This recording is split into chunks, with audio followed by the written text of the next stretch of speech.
¿Qué tal, alumnos del Instituto Bíblico Domingo Arroyo? Bienvenidos a una nueva clase de Hebreos. Hoy vamos a continuar viendo, como hemos estado viendo ya en las clases anteriores, viendo el texto de Hebreos y tratando de explicar un poquito. Algo que quiero aclarar, ¿verdad? Es que mucho de esta explicación es muy básica.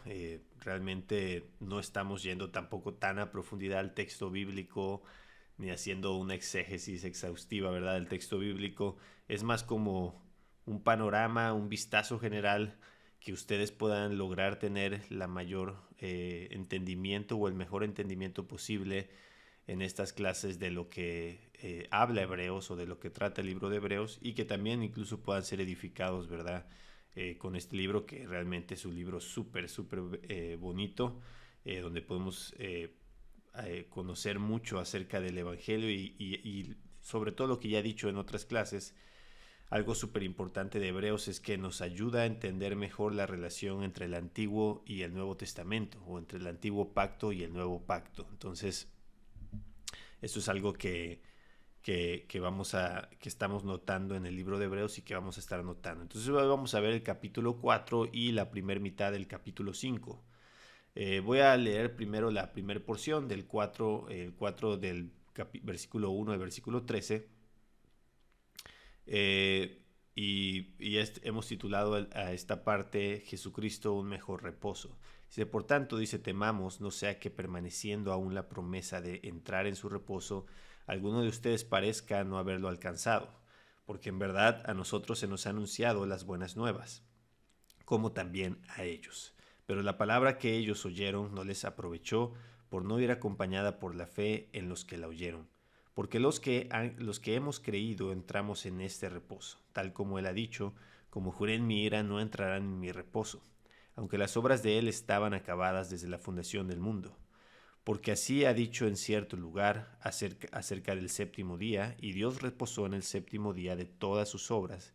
Y otra vez en este pasaje: no entrarán en mi reposo. Por tanto, puesto que todavía falta que algunos entren en él, y aquellos a quienes antes se les anunció las buenas nuevas no entraron por causa de su desobediencia, Dios otra vez fija un día, hoy, diciendo por medio de David, después de mucho tiempo, como se ha dicho antes: si ustedes oyen hoy su voz, no endurezcan sus corazones. Porque si Josué les hubiera dado reposo, Dios no habría hablado de otro día después de ese. Queda, por tanto, un reposo sagrado para el pueblo de Dios, pues el que ha entrado a su reposo, él mismo ha reposado de sus obras, como Dios reposó de las suyas. Por tanto, esforcémonos por entrar en este reposo, no sea que alguien caiga siguiendo el mismo ejemplo de desobediencia. Pasaje interesantísimo, ¿verdad? Bueno, vamos a leer hasta el 13. Dice: porque la palabra de Dios es viva y eficaz, y es más cortante que cualquier espada de dos filos, penetra hasta la división del alma y del espíritu, de las coyunturas y de los tuétanos, y es poderosa para discernir los pensamientos y las intenciones del corazón. No hay cosa creada oculta a su vista, sino que todas las cosas están al descubierto y desnudas ante los ojos de aquel a quien tenemos que dar cuentas. Entonces, algo que notamos en este pasaje es que a primera vista el tema principal, porque se repite una y otra vez, es el reposo. Entonces, primero habla de la promesa del reposo. Está el autor de Hebreos, está exhortando, ¿verdad?, a sus lectores a que teman, no sea que no hayan entrado al reposo, les dice. Entonces aquí la pregunta obviamente sería, pues, ¿de qué está hablando, no? ¿De qué reposo está hablando? O sea, no sea que permaneciendo aún la promesa de entrar en su reposo, alguno de ustedes parezca no haberlo alcanzado. El punto es que los hebreos a los que está escribiendo esta carta estaban abandonando el evangelio y estaban volviendo a la religión judía, una religión que lo que menos tenía era reposo. A pesar de que estrictamente guardaban el sábado se había dejado de convertir en reposo realmente. El sábado era todo menos un reposo para ellos. la carga pesada de la religión judía no tenía nada que ver con un reposo. Entonces, volverse al judaísmo era abandonar el reposo que Dios les había dado en el Evangelio. Entonces, les da el ejemplo de los israelitas que recibieron, dice, las buenas nuevas. Esta parte es importantísima. Esto es importantísimo para entender o para tener una mejor comprensión de la teología bíblica y de lo que es todo el evangelio en toda la escritura. Normalmente pensamos que las buenas noticias llegaron con Jesucristo y que las buenas nuevas son el evangelio que está en el Nuevo Testamento y en el Antiguo Testamento puras malas noticias, ¿no? Pero no, lo que está diciendo aquí es que a nosotros se nos ha anunciado las buenas nuevas, pero dice como también a ellos. ¿De quiénes está hablando? De los israelitas. Pero las palabras que ellos oyeron, dice, no les aprovechó por no ir acompañada por fe en los que la oyeron. O sea que los israelitas no entraron en el reposo por no tener fe en las buenas nuevas que Dios les estaba dando. Esto es súper interesante porque estamos aquí ante una declaración explícita de que las personas en el Antiguo Testamento, o sea, los israelitas, en este caso los israelitas que iban a entrar a la tierra prometida, ellos tenían que creer en la buena noticia, en las buenas nuevas, en el evangelio que les había anunciado Dios. ¿Y cuál era ese evangelio? La promesa del reposo. Pero el reposo, y lo vamos a ver más adelante, no hablaba de un reposo físico o terrenal o material como ellos tenían presentes quizás en su mente en la tierra prometida, sino que Dios les estaba hablando de un reposo más allá y ahorita lo vamos a ver. El punto aquí es que los israelitas habían recibido las buenas nuevas, pero no habían entrado al reposo por no tener fe. Entonces lo que está diciéndole básicamente es ustedes tienen que tener o guardar su fe, guardar su esperanza, su confianza en el Evangelio, en la buena noticia que se les ha predicado, de la buena noticia del reposo. No necesitan regresar al judaísmo y a las obras del judaísmo. Entonces los que hemos creído, dice aquí, porque los que hemos creído entramos en ese reposo, tal como él ha dicho, como juré en mi ira, no entrarán en mi reposo, aunque las obras de él estaban acabadas desde la fundación del mundo. Es decir, está hablando aquí de un reposo que tiene que ver con el reposo de Dios, el reposo eterno. Es decir, esa mención que hace el autor del reposo en la fundación del mundo está hablando del séptimo día de Dios. El Sabbat de Dios. El Sabbat de Dios fue el séptimo día, el día que Él reposó de sus obras. Es decir, Dios crea todo y el séptimo día reposa. Y ese habla del reposo eterno en el que Él se encuentra y al que nos invita. Él nos está invitando a su reposo, nos está invitando a tener esa comunión con Él fresca, de descanso en Él, de regocijo en Él, de deleite en Él por la eternidad. Y nos ofrece ese reposo a través de Jesucristo. Y lo mismo les ofrecía a los hebreos desde el comienzo. Esto no fue cuando Jesús vino, esto siempre fue la intención de Dios, invitarlos a una comunión con Él, a un reposo eterno con Él. Y dice, nosotros los que hemos creído hemos entrado a este reposo. Hermano, tú, si creíste en el Evangelio, tú entraste a este reposo. Y quiero hacer hincapié en esto porque creo que es un mensaje muy, muy perdido en nuestras iglesias. Hoy en día estamos tan ajenos a esta idea del reposo, del descanso, que necesitamos despertar un poco, ¿verdad? Y darnos cuenta que el evangelio de Dios es un evangelio del reposo. El reposo de Dios no es la tierra prometida, porque eso lo deja claro en el versículo 4 al 5, porque así ha dicho en cierto lugar acerca del séptimo día, y Dios reposó en el séptimo día de todas sus obras, y otra vez en este pasaje no entrarán en mi reposo. Por tanto, puesto que todavía falta que algunos entren y aquellos a quienes antes se les anunció las buenas nuevas no entraron por causa de su desobediencia, Dios otra vez fija un día hoy diciendo por medio de David, después de mucho tiempo, como se ha dicho antes, si ustedes oyen hoy su voz, no endurezcan su corazón. Bueno, ya me pasé, creo que era hasta el 5. Bueno, el punto es que aquí se nos da un vistazo de que Dios está invitando continuamente a su reposo. Dios constantemente está invitando a su pueblo a entrar a este reposo, lo cual nos habla de que no se refiere al Sabbat que tenían que guardar los judíos. El Sabbat era un vistazo de esto y voy a decirle algo, porque es un requisito moral para todos guardar el descanso, guardar un día de descanso, un día de reposo. Entonces el sabbat es simplemente una previsualización de lo que Dios nos está invitando. Y es un acto de fe. Bueno, el sábado es todo un tema, no nos vamos a meter a entrar tanto el detalle al tema del sábado porque no es tanto lo que trata el pasaje. Pero lo que sí es importante aquí es entender que tanto el sabbat de los judíos como la tierra prometida, todos estos indicios de reposo tenían que ver con la fe y la confianza en un reposo mayor, en algo más allá. Y por eso constantemente se invita a Dios al reposo hace hincapié el autor en esto.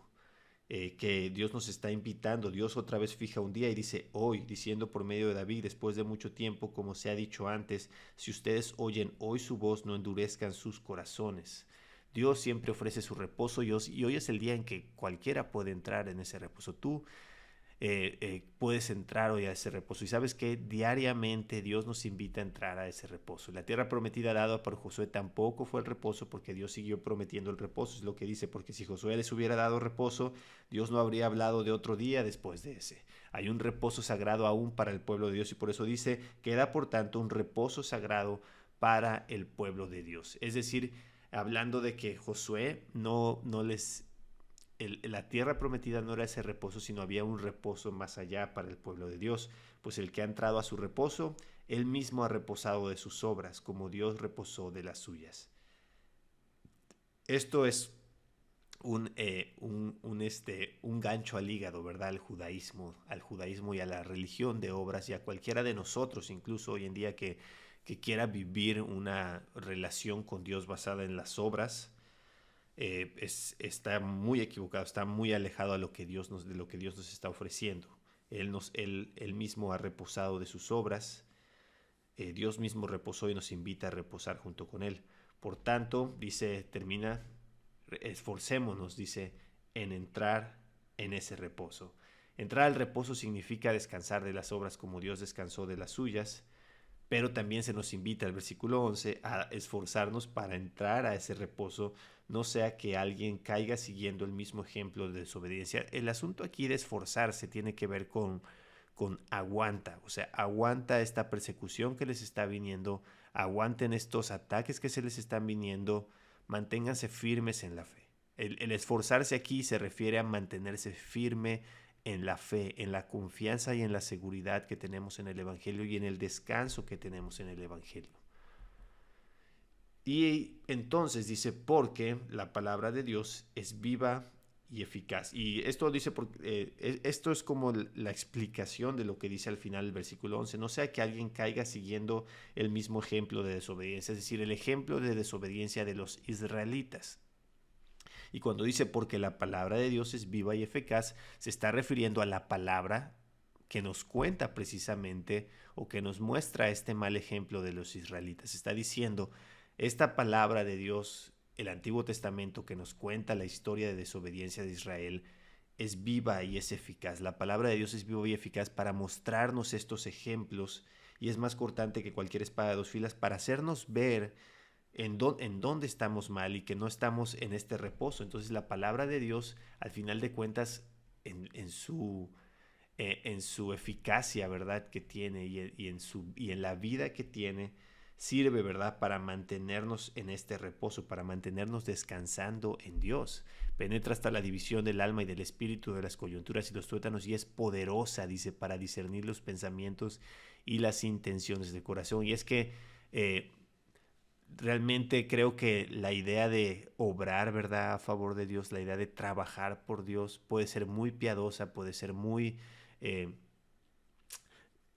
puede ser una buena intención, ¿no?, de corazón. Y me gusta que lo que dice este versículo. Y estoy trayendo este pasaje que es muy famoso, lo estoy manteniendo en su contexto. Quiero que notes eso, porque yo sé que este pasaje lo usamos para hablar de la eficacia de la palabra de Dios, de la inspiración de la palabra de Dios y todo eso. Y sí, podemos extraer esa enseñanza de ahí, pero el pasaje en su contexto tiene una función. Y el punto del autor creo que es eso, demostrarnos cómo esta historia que nos cuentan, se nos cuenta en la palabra de Dios, sirvió para demostrarle a este pueblo de hebreos, a los que está escribiendo esta epístola, que ellos tenían pensamientos equivocados e intenciones equivocadas al regresar o al querer regresar al judaísmo. Y le dice, no hay cosa creada oculta a su vista, sino que todas las cosas están al descubierto. Es decir, Dios a través de su palabra muestra cuáles son nuestras fallas y les estaba mostrando a ellos que se estaban alejando del reposo y desnuda ante los ojos de aquel a quien tenemos que dar cuentas. La palabra es como una espada, dice, que penetra hasta lo más profundo de nuestra alma. La palabra tiene este poder para descubrir nuestras intenciones y no hay nada creado que se pueda ocultar ante Dios. Y entonces llegamos al versículo 14 y aquí cambia un poco el tema, aunque recuerda, todo es como es el mismo pensamiento, es una epístola y todo está conectado. El autor está demostrando la superioridad de Jesucristo y del Evangelio sobre el judaísmo. Y ahora en el versículo 14 nos va a empezar a hablar de Jesucristo como un mejor sacerdote. Y el cambio viene teniendo, dice, pues, un gran sumo sacerdote que trascendió los cielos, Jesús, el Hijo de Dios, retengamos nuestra fe. O sea que nos va a demostrar, ¿verdad? O nos va a hacer una apología, una defensa de Jesús para que retengamos la fe o para que los hebreos retuvieran la fe en Jesús como el sacerdote. El sumo sacerdote que nos mantiene en el reposo. Tenemos un gran sumo sacerdote en los cielos, dice, por el que podemos retener nuestra fe. Versículo 15, que nos dice que este sumo sacerdote puede compadecerse de nuestras flaquezas, porque no tenemos un sumo sacerdote que no pueda compadecerse de nuestras flaquezas, sino uno que ha sido tentado en todo como nosotros, pero sin pecado. Y aquí es la parte que cambia todo. Que nuestro sumo sacerdote, sea Jesús, fue tentado todo, pero sin pecado. Y ahora entonces podemos entrar con confianza al trono de la gracia para pedir la ayuda contra la tentación. Dice, por tanto, o sea, como tenemos un sumo sacerdote que es sin pecado, nos podemos acercar con confianza al trono de la gracia para que recibamos misericordia y hallemos gracia para la ayuda oportuna.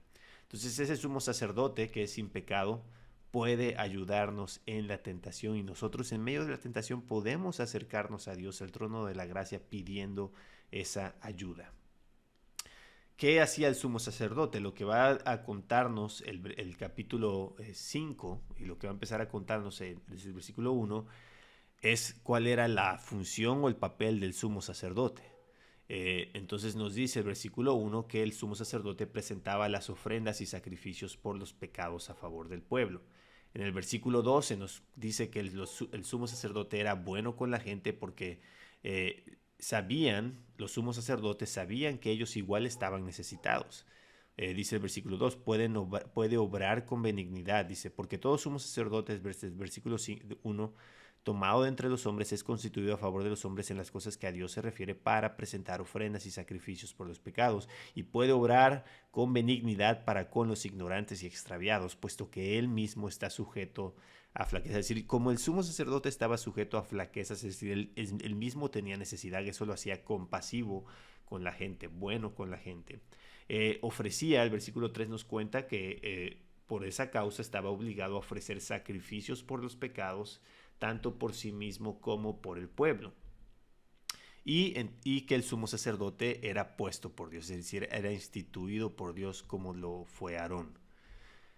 ¿Y cómo fue el sumo sacerdocio de Jesús? Entonces ahora se nos hace el cambio, está hablando del sumo sacerdote humano, digamos, el levita, ¿verdad? Que venía de la tribu de Leví, que era descendiente de Aarón.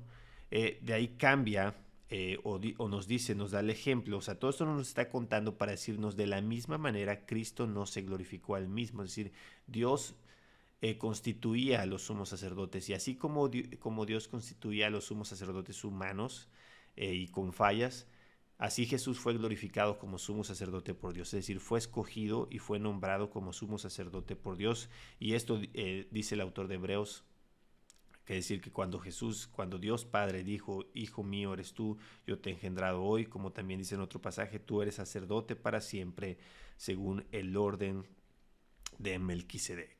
Y aquí se nos introduce este personaje, que Jesús eh, eh, fue un sumo sacerdote para siempre según el orden de Melquisedec. Ese tema lo vamos a ver más adelante, porque de hecho el autor de Hebreos ya lo explica más adelante. Solo aquí introduce el tema. Y me gusta esto que todo Hebreos tiene como una secuencia y tiene como una lógica.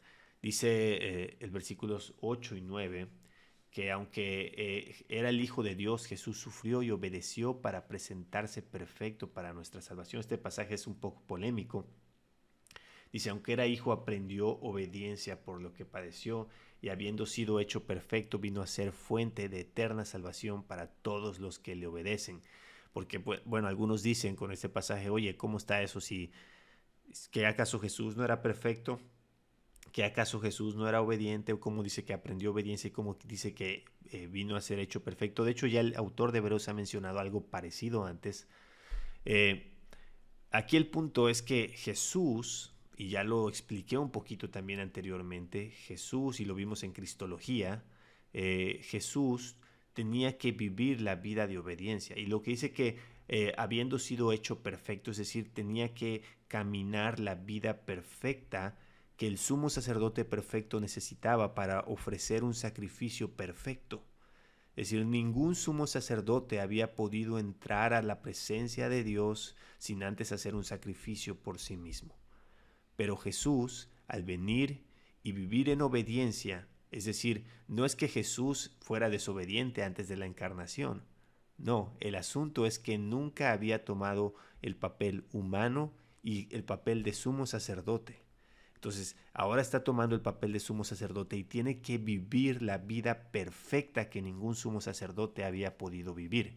Entonces, a eso se refiere cuando dice que aprendió obediencia, se refiere a que tuvo que aprender a vivir en obediencia al Padre, sometiéndose a todas las leyes, sometiéndose a toda la ley moral e incluso las leyes judías, y habiendo sido hecho perfecto, dice, vino a ser fuente de eterna salvación para todos los que le obedecen, siendo constituido por Dios como sumo sacerdote según el orden de Melquisedec. Y esa es la clave para entender esto. Todo esto tiene que ver con su sumo sacerdocio. Esto es lo que dice Albert Moller. Jesús no fue hecho perfecto en el sentido de que su naturaleza alguna vez estuvo empobrecida y necesitaba ser mejorada. Más bien fue perfeccionado en el sentido de que aprender la obediencia a través del sufrimiento era un requisito previo para llegar a ser sumo sacerdote calificado y suficiente. Por eso dice que fue constituido sumo sacerdote y según la orden de Melquisedec. Versículos 10 y también, bueno, Hebreos 7 es donde vamos a ver esto a más detalle, y la historia, si la quieres ir leyendo, en Génesis 14, 17 al 24. Y bueno, eso es todo por esta clase. Nos vemos en la siguiente. Dios te bendiga.